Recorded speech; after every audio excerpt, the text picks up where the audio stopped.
Hello, hello, hello! Dan Cruzel here with WIGaming.com bringing you another review. That's right, guys. Today, we are talking about Dustoff Heli Rescue 2. This game was developed by Radalaika Games, as well as Invictus Games. It was published by Rainy Frog.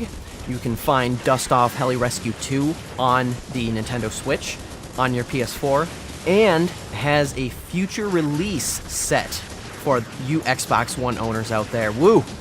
Can I get a booyah or ooyah, something like that.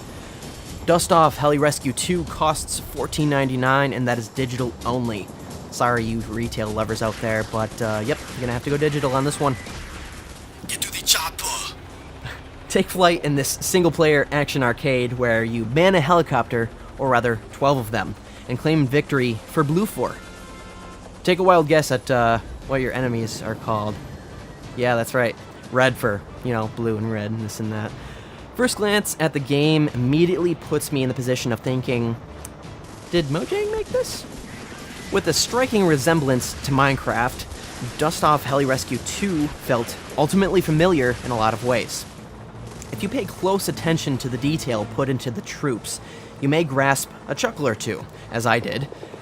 You can spot groups doing push-ups together, you can see others directing air traffic, driving golf balls off the roof of the main base, and even clenching a crutch under one arm to make it seem they were injured in battle. It was nice to see the meticulous detail thrown in for blocky Minecraft-like characters. I was actually quite impressed. Even the setting and atmosphere I felt looked really well done. With each and every mission, I could tell it was handcrafted. No area, give or take for the most part, I thought looked and played the same. I did, however, feel the objectives were very similar. Now, there are roughly 4 main objectives. Transport troops / supply crates from either the main base to a specified area, or vice versa. Protect traveling ground units. Eliminate threats to either the home base or quote-unquote populated areas. And finally, dispose of 1 or more targets within a given combat zone.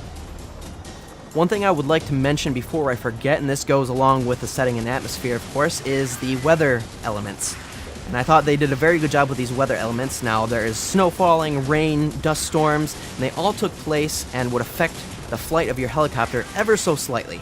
My only issue with this was I think the wind effect changed a little too often, as it would alter from left to right every couple of seconds. It is a cool idea, I just think it could have used a couple extra seconds before changing directions again. As you acquaint yourself to the game, you will notice a sort of currency. Defeating enemies, as well as completing missions, gives you a generous amount of this. The currency allows you to buy new copters and upgrades for new weapons, and also goes hand in hand with purchasing health and ammo at landing pads or supply pads throughout each of these missions. There's also a second type of currency in which we all know as dog tags. You find these dog tags hidden throughout each of the missions for a total of 5 per mission. There are a complete 35 missions, so you do the math. How many dog tags is that? I'm not going to tell you. Dog tags are used to purchase grotesque, even UFO-like helicopters / jets. Now, I didn't really use them because I felt the helicopters that you do purchase have more perks to them, such as giving you more ammo and allowing you to carry more troops and supplies. But like some games I've seen, Dustoff Heli Rescue 2 has a 3-star rating system for each of these missions. In order to progress into more missions, you must achieve X amount of these stars. The thing I noticed about this, though, is the fact that this 3-star system never changes mission to mission. 3 stars means 3 things to keep in mind: target time, staying alive, and finally completing a mission. So long as you complete any and all missions, you will always get 1 star. Seems pretty easy, right? Actually, yeah, it is extremely easy. The difficulty in this game I really had no issue with at all. It was particularly laid back as I didn't feel extremely rushed to complete anything. Even obtaining dog tags was a breeze, as whenever you would pick one up, it was yours to keep. Meaning, if you either die or choose to restart the mission, you wouldn't have to worry about going back to pick it up again. I found this quite alleviating, knowing I could easily reach that 3-star goal. Now, what I liked about Dustoff Heli Rescue 2 and what it did well was it kept it almost familiar. I thought the Minecraft-style graphics fit really well. I enjoyed the gameplay as it was pick up and play. It was very easy to pick up and play.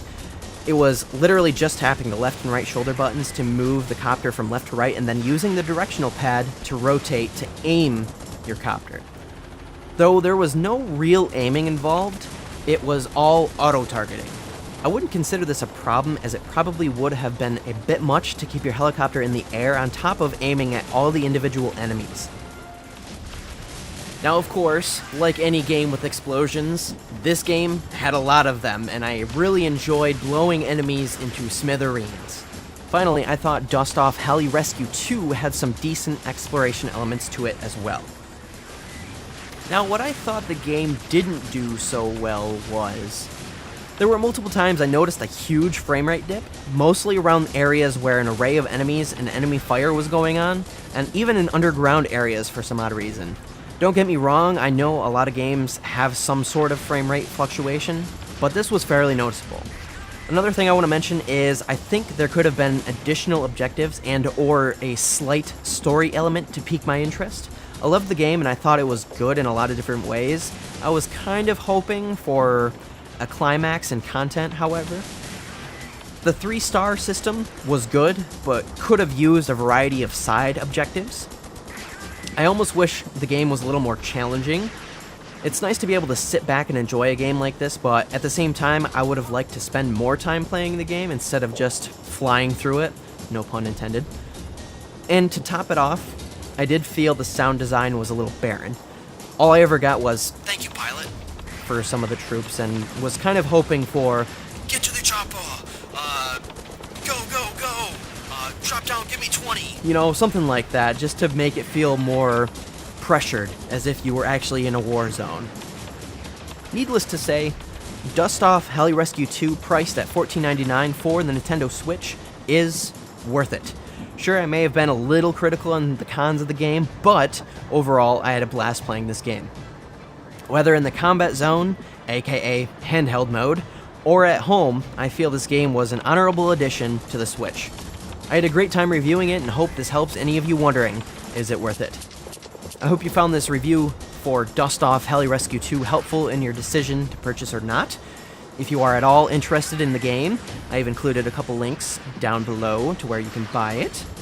As always, be sure to visit and follow us on Twitter at IIWI Gaming, and if you have any comments, questions, or recommendations, please feel free to do so in the comment section below. Please do that, because recommendations actually really do help me, as I do want to produce better content for you guys. Also, before I forget, if you feel we are worth your time, it is much appreciated that you subscribe, as we are working hard to deliver more content each and every week. Thanks to the fine people at Rainy Frog for providing a review code, and thank you for stopping in.